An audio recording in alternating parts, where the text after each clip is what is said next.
Nice one. Welcome back to Beer Brackets, everybody. Today, we got something really extra special. And one of the dreams of Alessandro and I when we started this channel was to be able to not only just meet interesting people in the industry, but to have really in-depth, long-form conversations with people in the industry and ask them the questions that we're curious about and the things that we want to know about when it comes to the legends and the lores of the beer world. We've already spoken to Steve Gilsonen from Guinness, and we had the pleasure to speak with the Archives Manager over at Guinness as well, Miss Eibhlin Colgan. And we had an amazing conversation with her, right, Alessandro? We got to ask her such fun questions. We sure did. Wow, that was so fun. It was awesome, and we're so excited to share this one with you guys. Eibhlin has been the Archive Manager at Guinness since March 2001, so 20 years. 20 years managing those archives over at Guinness. This is impressive, man. She has a higher diploma in archival studies from the University College in Dublin. She also has a master's degree in Irish history from the University College in Cork. So she's been around, quite qualified. We got to learn all about how she got to become the Archives Manager at Guinness. How does one become an Archives Manager at Guinness? You're going to find out. We got to find out what her favorite item in the collection is. It's so many things to choose from. What could it possibly be? We got so many good stories out of her. So we really hope you guys enjoy it. Open up a Guinness or your beer of choice, whatever it is. Open and close your interview beer brackets and enjoy. Hi guys. So as you saw in our intro, we are here with Eibhlin Colgan, the Guinness Archivist. Thank you so much, Eibhlin, for joining us.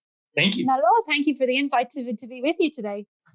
So, as you know, we've already had a chance to speak with Steve Gilsonen, and that was such a pleasure for us to be able to interview him. And when he recommended we talk to you, we were so excited.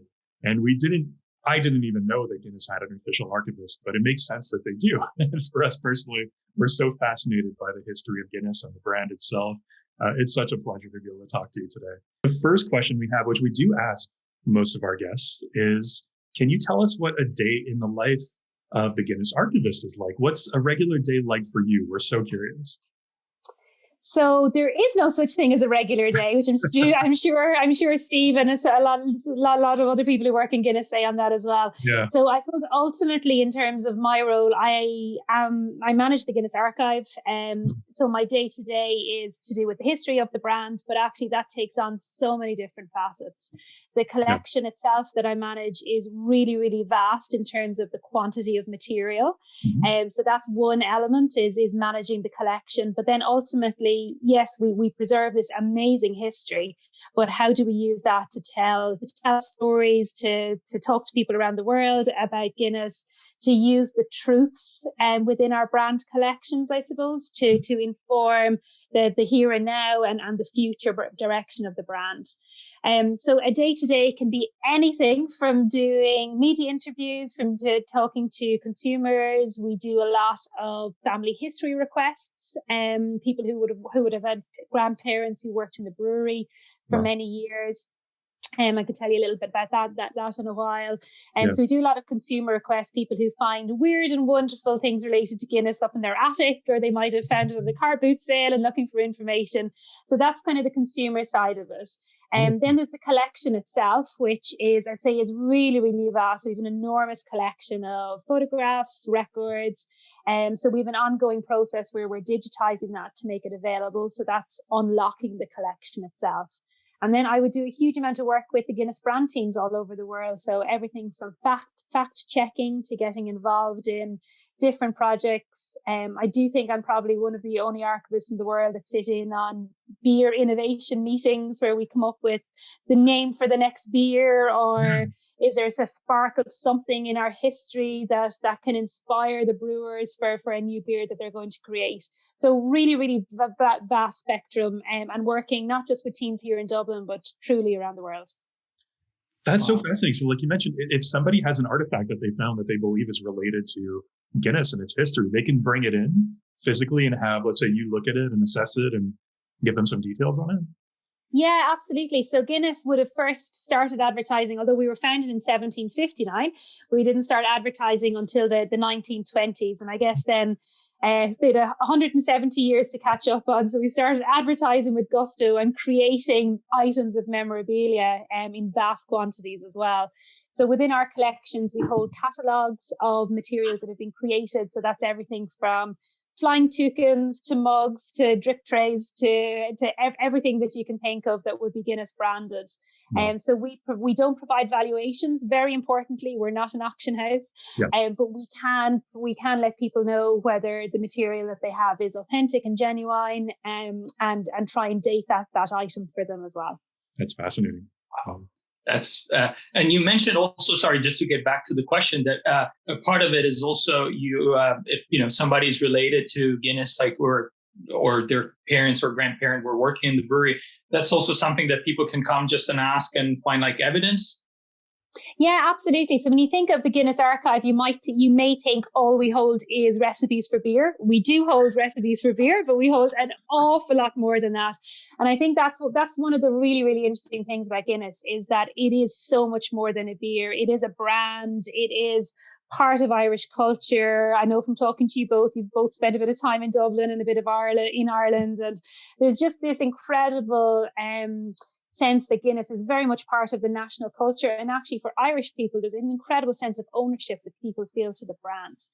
And in terms of the archive collection, that's very much reflected within our collection. So as an example, to talk about our employee records, Guinness would have been the biggest private employer of people in Ireland, in Dublin, and therefore in Ireland, single largest employer from around the mid 1800s up to about the 1950s. So kind of that 100-year period.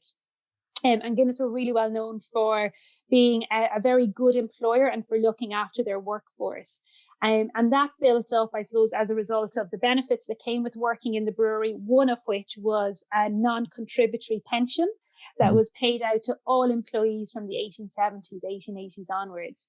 And what that means from a record point of view is that for the first time, they needed to know that John Byrne got paid 5 shillings a week, and he was given his pay packet in an envelope as he went out the gate on a Friday evening. Once the pension came in, they needed to know John Byrne's date of birth, when he came into the brewery, what his family circumstances were, in order to pay out a pension. Yeah. So we have employee records dating from the 1860s, 1870s. We probably have about 26,000 employee records within our collections. And the nature of working in the brewery was very family orientated. So I always say to people, you kind of strike gold if you're doing a bit of family history research and you have someone who worked in the brewery, because chances are you're not just looking for your grandfather, you're looking for, your great grandfather, your granduncles, and various different branches of the family. Yeah. So we hold the original records, and they're so detailed. They give everything from the medical, how many teeth people had when they came into the brewery, where they came in terms of the brewery exam, their different departments people would have worked in, different pay rates, if Guinness sponsored their children to go to education, if Guinness provided a low cost mortgage for their house. It's all there in the file. So really, really, really detailed. Wow. That's fascinating. But talking a little bit about you specifically, we really wanted to ask you, how did you end up in Guinness, and how did your career brought you from how you started up to your current position, the one you're holding now as Guinness Archivist? Yeah, so I suppose I'm probably guessing you're the first archivist that you've interviewed. We're a bit of a select lot. There's not that we're quite niche in terms of profession. Incredibly important as gatekeepers and record keepers, but still quite niche. And I suppose for me, I've always had a huge interest in history. I think most archivists would have a natural bent towards history. Yeah. And my interest in archives really started when I was in college. I was doing a master's in Irish history. Mm-hmm. And I was doing it, my master's was focusing on a specific era of Irish history in the late 1800s. It had to do with land agitation, where the Irish tenant farmers were trying to rise up against the British government and try and reclaim some of their lands. And specifically, I was interested in a local estate in Kerry, down the southwest of Ireland, where I'm from. And I knew that the estate papers were in the local library, but there was no archivist. So they were just sitting in boxes. They were completely inaccessible.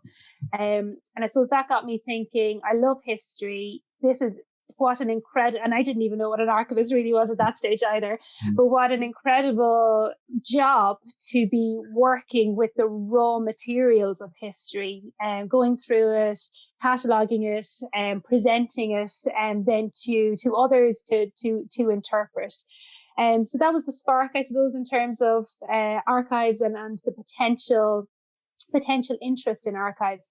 And then in Ireland, there is just, say, it is very niche here too. There's just one course in Ireland as a postgraduate course that offers a master's in archival studies. There was only 12 people did the course the year I did it. Wow. And as part of that course, you're invited to do some work experience. So to get a flavor, as with many college courses, get a flavor of the real world outside of academia. And I ended up in the Guinness Archives in London, our brewery in London, on my 2-week work experience. And that turned into 21 years of working for Guinness. So really incredible. That summer, there was an opportunity to join the team as a records manager. And then I morphed into the role of Guinness Archivist. So I've actually been in role for 20 years. It's so interesting how those things work out and how people wind up in the roles that they wind up in life. I think, so early on when you're young, you're going to university or in college and you're trying to decide what I want to do with my life. And it's never that easy, right? It's always you choose one path and you wind up somewhere down the line that's, where you're meant to be, I guess you could say. It's where your interests and your skills bring you. But yeah, absolutely. And I certainly didn't envisage when I went over to Guinness and Park Royal back in the year 2000 that I'd still be here 20 years later. But I look back at it now, and I mean, I had the most incredible experience. It was only a week or two I was there, but I got the opportunity to actually live in the brewer's house on site. Wow. In the brewery, now long demolished, but actually to live in Bodiam, which was the brewer's house on site. So incredible experience looking back on it now. And really set off my love for the brand. And one of those things, I suppose, you put in the hard work, but there's also something about being in the right place at the right time. Absolutely. Well, focusing a little bit more, because our point of fascination is you and your position, and also the Guinness Archives themselves. So we're dying to know, is there an original Guinness Stout recipe that is written down somewhere? And if there is, have you seen it or have you touched it? So we do have, we do hold recipe books, absolutely, within the collections. The earliest recipe book that we have dates back to 1796. So Arthur was very obviously brewing prior to that, but we're talking well over 200 years ago, 220 years ago, and the records just haven't survived. But what we do hold is, say, the earliest brewing records that we have are from 1796. Which is really interesting because it's still the time when he was brewing ales. He hadn't fully converted and changed over to brewing porters or stouts as we would know Guinness as today. So we actually have early ale recipes going back to the 1790s, which is really incredible. Wow. We have the very first recipe, if you're familiar with one of our products, a Guinness Foreign Extra Stout, which is our overseas variant. Brewed in, I'm sure Steve covered this with you, but brewed in over 40 countries around the world. We do hold the original recipe for that, as was laid down on the 14th of December, 1801. So we hold that in a recipe book. And we also hold the original recipe for Guinness Extra Stout. It was known as Guinness Superior Stout. It laid down in 1821. And I think one of the things that takes so many people by surprise is that in the Western world, when we talk about Guinness, you're automatically, you see a creamy pint in a glass of Guinness in your eye. But actually that was invented in 1959. So in terms of when we talk about recipes, it does depend on which beer. But yes, we do hold recipes, and I'm very, very fortunate to be the custodian of those recipes. It's amazing. Fantastic. So going on this kind of track of the archives, we had this question, since you have access to them, what is the most interesting story or document that you have come across in your 21 years of managing or having access to the archives. We were very curious about this question. Yeah, and to be honest, it's a really, really hard one to answer because it depends. It almost kind of sometimes it depends on who you're talking to. Are you talking about the social side of Guinness? Are you talking about our brewing history? Are you talking about our advertising history? It really, really depends. So can I pick 2 or 3 items rather than just one? Absolutely. I mean, the more the better. So I would have to say, of all of the materials that we hold, having the original lease that Arthur signed on the brewery in 1759 is an absolute standout. So the original is actually written on vellum, it's written on calfskin, not even on paper, as important legal documents from the 1700s would have been. And I suppose it's so important because that's what started it all. I mean, back in 1759, Guinness was nowhere near the multinational global brand that it is today. It was this really rundown, disused brewery, hadn't been used as an active brewery for about 9 years when Arthur took it over. So looking at this document, like that's his leap of faith. That's him signing his name to a document that was to live on for 9,000 years, which in itself is incredible. But it bears his signature. So we have the mark of our founder. So many other brands are, a lot younger than we are and don't have that signature. Like this is the signature of our founder as he would have written it with a feather and quill back in 1759. So, to be actually able to hold that and to literally know that you're holding something that Arthur held 260 years ago is really incredible as the foundation document. So completely that stands out. Having the original recipes are definitely incredible as well, because we talk about our amazing brewing legacy and our brewing heritage within Guinness. And that's not just that it goes back all of those years, it's that we can actually prove that. We can show the care and attention that the Guinness brewers were putting into brewing Guinness 200 years ago by the fact that they recorded the recipes in so much detail. So there's so much of how we talk about Guinness today and how we describe Guinness in terms of its consistency, in terms of its quality, that hasn't just been made up for the marketing world that we live in the 21st century. It's absolutely grounded in truth. And that's really where the archive strength is that we're all about facts. I love my red pen, but we're all about being grounded in truth as well. And it's just amazing that, for me, what I love about the collections and the archive is that it's a very living history. It's not something that happened in our past. It's something that lives and breathes through the brewers who are brewing Guinness today. Like they feel it in their bones that they're X generation Guinness brewers. And that all goes back to those original documents that we hold. So those are really special. And then I suppose on the advertising side of things, Guinness is so well known for its advertising. And one of the lovely parts of the collections that we hold are actually original John Gilroy drawings. So John Gilroy was the artist who came up with the famous Guinness toucan and all those circus animals. And I love the mug, absolutely. So we have the posters, which are great, and that's the posters of what everyone knows, but we actually have these original sketches, like his sketchbooks, his charcoal drawings, his different thought process about how is the toucan going to look on this poster. Should the ostrich drink the Guinness? Should the glass in the ostrich's neck be faced up or face down? We actually have his pencil sketches where you can nearly hear his thought process. So they're really special as well. They're as much as everybody loves the posters, just to have that, the original sketches are just incredible as well. Of course. Like our next question was going to be, what is your favorite item in the Guinness archives? Would that, based on what you just said, would that be the lease? It would have to be. Yeah, it would have to be the most important, and and my favorite, because if without the lease, we wouldn't be here.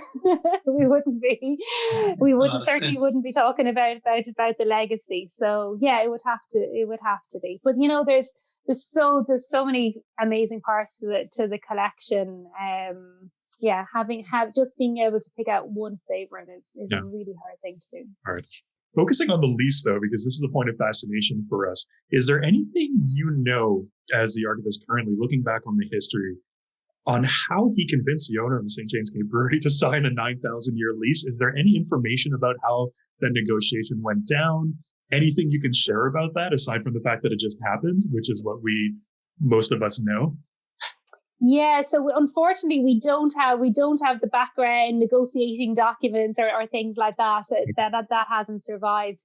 But just to give a bit of context, I suppose, to the lease, it is very unusual in Irish leases. This lease is registered in our land registry of Ireland as all legal leases are to do with land from the early 1700s onwards. Mm-hmm. And it's very unusual to find leases for 9,000 years. Unfortunately, we don't know exactly why. We do know that the number 9 comes up quite a lot in Irish leases. So leases for 99 years or 900 years would have been quite common. And even if you think that like 900 years is still an incredible length of time. Absolutely.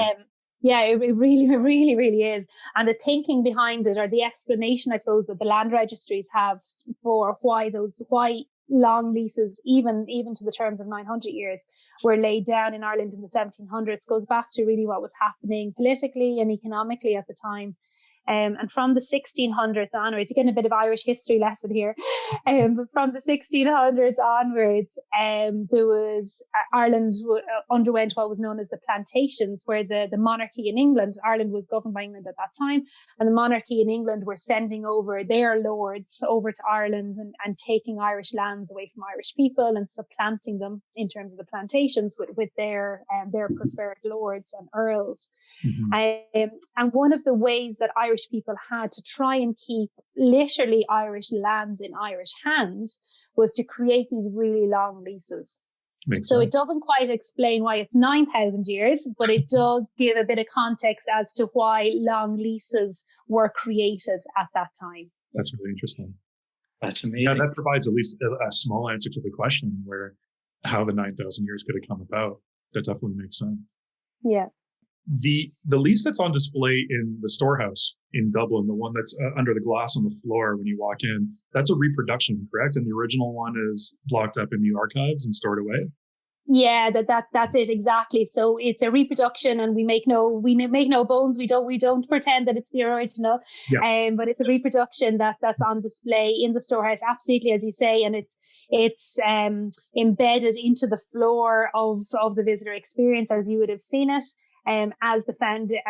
Showing the foundation document of the brewery. But the original, which is that parchment calfskin based lease, is held by us within the archive collection. We actually house it. So the archive itself is in as you can probably imagine, like an air conditioned, special humidity conditioned storage room. But actually we have the lease, and it just got it conserved just last year actually, and it's housed in its own environmentally sealed glass case, mounted on proper conservation board and everything like that, so that we're doing everything that we can to make sure that we're preserving it properly into the future. Is that still a binding document, just out of curiosity? I mean, is that the official lease that holds Guinness's claim on the St. James Gate Brewery, or is it just more an historical artifact at this point? Yeah, more historical artifact at this stage. So the original lease from 1759 governed a small 4-acre site. So again, if you're familiar with St. James's Gate, it's where the famous front gate on James's Street is, which has the 1759 date and the today's year on the right hand side, and that's roughly the site and the location of where that original 4 acres would have been.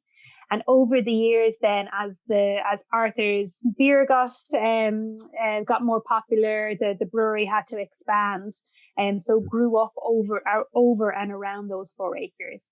And about 100 years ago, the ground rights were purchased outright. So we no longer pay the Rainsford family, who are the co-signees on the lease, £45 every year, or whatever that would be in today's rate in terms of inflation. So no, it's no longer legally binding, but the lands are completely owned by Guinness.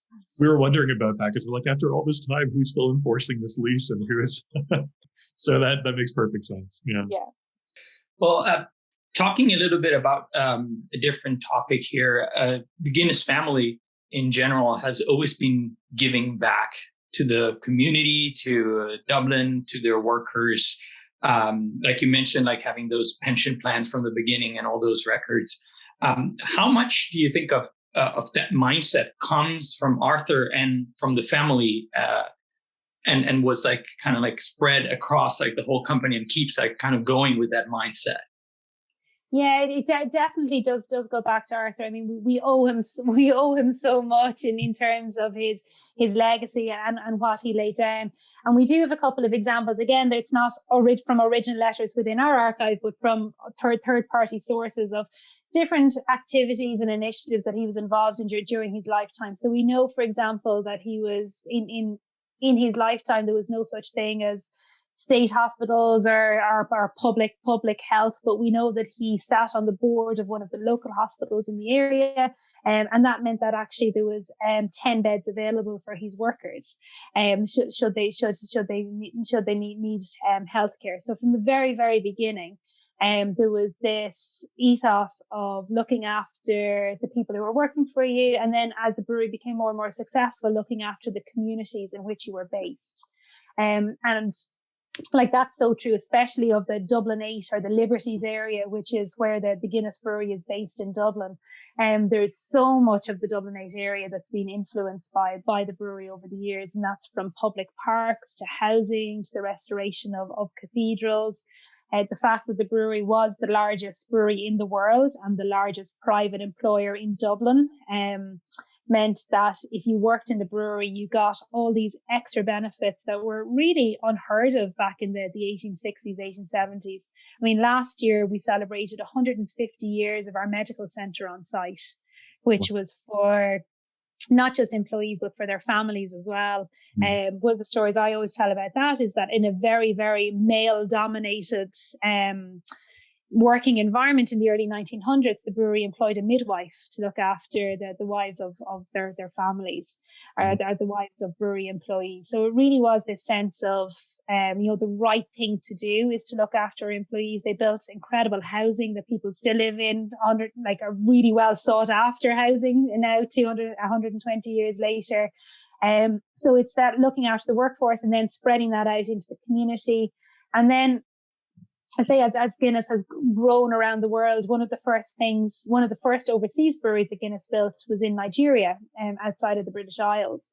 And even before the foundation stones were laid on that brewery in occasion in Nigeria, the company asked the local chief, what did he need or what did he want for the area? And the local chief said, well, we really need, assistance with medical care for the local people. And Guinness established an eye clinic in Cadua that still exists today, 70 years later. So it's that sense of, yes, we want to be part of the communities in which we're based, but that has stemmed right back to Arthur. I mean, think of a lot of the tech companies today and the perks that come working with them. And here's Guinness in the 1870s giving free medical care to all their employees, all their families, non-contributory pensions.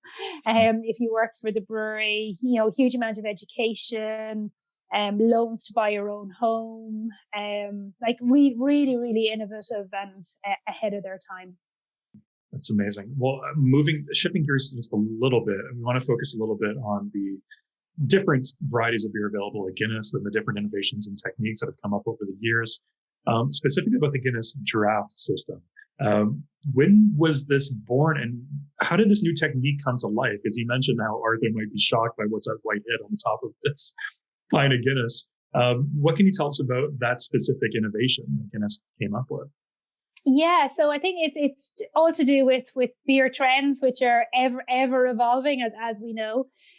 So as far back as the 1930s, Guinness had been starting to experiment in how to make Guinness available in draft format. So prior to then, it had traditionally been a bottled product. So it left the brewery as either extra stout or foreign extra stout, depending on whether it was going to Ireland or overseas, but left the brewery in wooden casks and then was bottled locally In the UK and Ireland, it was bottled by individual publicans.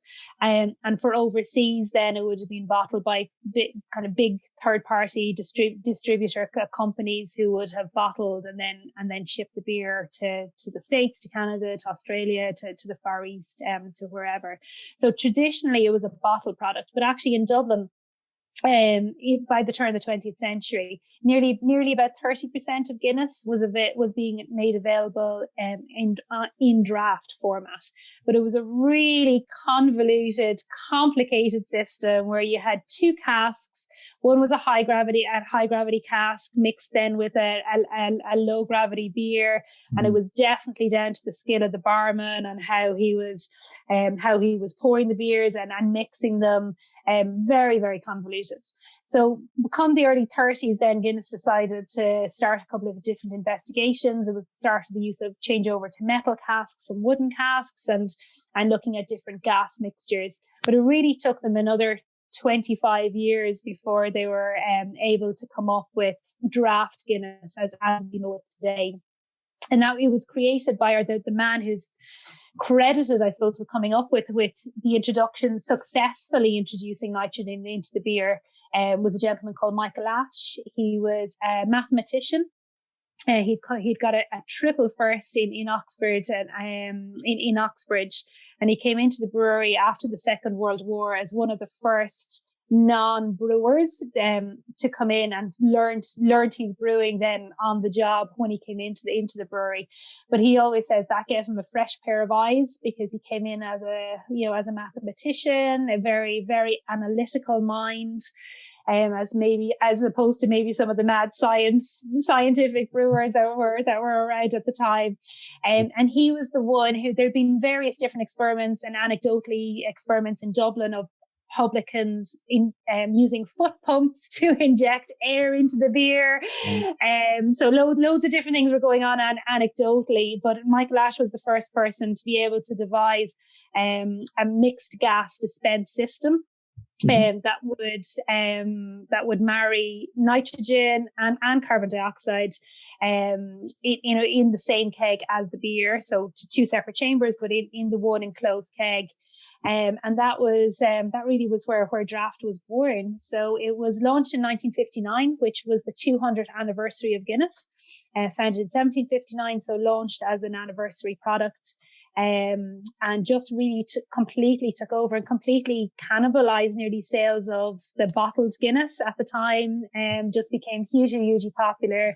Was launched in Ireland in the early 60s and came to the US in 1966, Australia in the 70s. And today, as I say, in North America and Europe, it's the variant of Guinness that we would know so well, but it is actually only 60 years old. Wow. That's amazing. And kind of going on that same line, I mean, we've heard so much about the Guinness widget, obviously, that brings that system to a different level. Can you tell us a little about the development of the widget itself and what it does? Why is it so important? Yeah, absolutely. Well, I hope I'll do the science bit justice, but from the background to it and where it came from, just in the way that draft was almost a reaction to kind of consumer trends and people wanting to drink beers on draft rather than in bottles and wanting their beer. Actually, another big thing about draft, of course, was that it was the first time that your product that wasn't warm Guinness off the shelf when it was being dispensed as a nitrogenated draft product. It was going through a chiller, so it was the first time your beer was being served to you cold as well, which is now how we would advise Guinness Draught to be served. Yeah. So that was all those kind of consumer trends that were coming in, and Guinness's answer to that was Draft Guinness back in 1959. But then come the 80s, the 70s and 80s, trends changed again, and there was a much more of a trend to drinking at home rather than in the pub. So there was no draft Guinness equivalent to your creamy pint that you could enjoy in your local pub. And how you could recreate that experience at home. So again, the Guinness scientists were looked at various different methods. We actually brought out a product in the early 1980s called bottled draft Guinness that came with a little creamer, almost looks like a little syringe, and you just pumped air into your beer. Really? That went on sale in Ireland and the States in the early 80s for about a year and a half. Technically it worked because obviously air is largely made up of nitrogen, and what you're doing in pumping air is pumping nitrogen into your beer. But not great optics really to be seen to be syringing, or even if it was only air, to have to be pumping your beer. It was probably a little bit ahead of its time as well. So that was withdrawn, and the scientists went back to the drawing board once again, and ultimately came up with the widget, which was first launched in 1988. And the widget has undergone two different variations, I suppose. The first widget that was launched in 88 was a fixed can widget. So the widget literally was fixed to the bottom of the can, as opposed to the widget that we'd be familiar with now, where if you have an empty beer can and you rattle it, you can hear the widget exactly. So that was launched in the mid 90s. And the widget as we have it today is literally, as I'm sure you do know, it's almost like a little plastic ping pong ball with a small little pinprick hole in it. You have beer and nitrogen in there, and then when the can is sealed, and then when it's opened under pressure, it's that pressure release that jets the nitrogen through the beer. So everything to do with draft Guinness is all about nitrogen. Nitrogen is the key when it comes to nitro beers or draft Guinness, and it's the same with Surger technology, which was using ultrasonic technology to agitate nitrogen within the beers. That came out maybe about 15 years ago. So just various different ways of agitating nitrogen to create that surge. So the widget was 1988. It was a world's first. So draft Guinness back in 1959 was the world's first nitro beer. 1988, we were the world's first brewery to create the widget. So it's that history of innovation is really core to Guinness, not just from a liquid point of view, but actually from dispense and technology and all the cool gadget stuff as well. So that's interesting that you say that. Guinness obviously has a long history of innovation. Is there one innovation along the way that's been, let's say, your personal favorite, or one that you think stands out above the rest? Would that be the widget from what you just said? Yeah, it would be the widget. I think that was definitely transformational. I probably would go back into draft Guinness though, because it just, if you think of our 260-year history, and yet it's that short, more recent 60 years is what we would know as Guinness. Yeah. I think so. And I was really fortunate a few years ago to meet Michael Ash before he passed away, and to be able to talk to him about the development of it and what was going on at the time. And it was almost like a solo crusade that he had. He was in charge of a sample room in Park Royal with maybe about 20 other people. And it was literally himself and one other guy who, apart from the day job, was dedicated to trying to crack this solution, or literally solution of how to inject nitrogen into the beer. And it was just incredible, the passion that he had for this project that ultimately resulted in draft Guinness as we know it today. So I would take draft as the best innovation. I think we probably both agree on the fact that the draft is our favorite as far as and it's also the one that kind of started our story and also the channel. So we can't agree with you more on that. And speaking about that, I don't know if you've had a chance to look at our channel a little bit and about the beer bracket concept. Just briefly for our viewers, if you're not familiar with it, what the concept is very simple. You have a beer to open the beer brackets and a beer to close them. What do you think about that? Well, also it becomes more of a ceremonial type thing.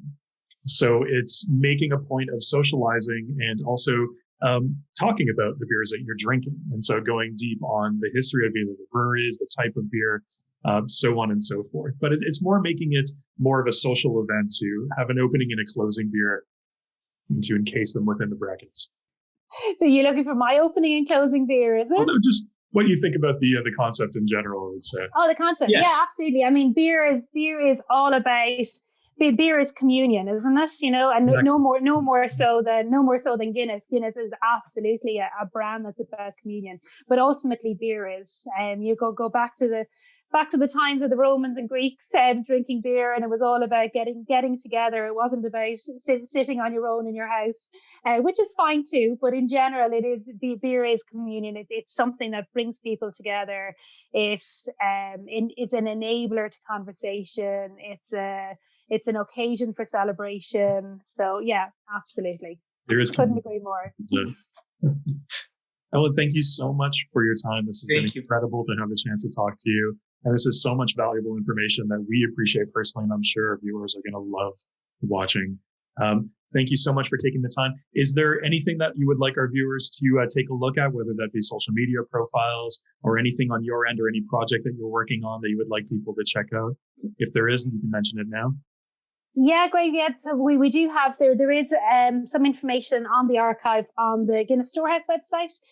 So the Storehouse is our brand home, based in St James's Gate in Dublin. Unfortunately closed at the moment, but we hope to soon reopen. But there is some information on the archive there. We have an online database. If you are lucky enough to have had family who worked in the brewery, you can check out our genealogy and our family history section. And with some nice images from the collections up there as well. But also ultimately the archive, as I say, it's a living archive. So every time you're drinking your beer, you're drinking a beer with a little bit of history in it. Fantastic. I'll get that information off you a little later. I'll put links to that below, any kind of information that people can. Perfect. Thank you. Thank you again so much. Thank you. Thank you. Not at all. Thank you.